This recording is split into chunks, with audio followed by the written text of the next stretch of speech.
It's summer, so let's make some watermelon juice. It's actually a watermelon and cucumber juice. What we're going to do, in our container here, we have 4 cups of chopped watermelon. To that, we're going to add 1 medium cucumber that we have sliced. We have taken this, the skin off of it.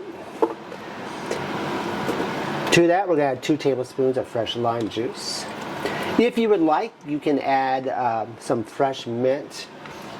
If you use fresh mint, you want to make sure that you strain this recipe, and we're not going to strain it, so no mint for us. Just going to pulse that.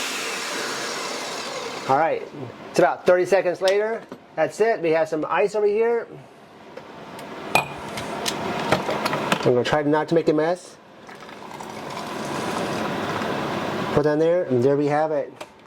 A delicious, refreshing cucumber and watermelon beverage. That's delicious.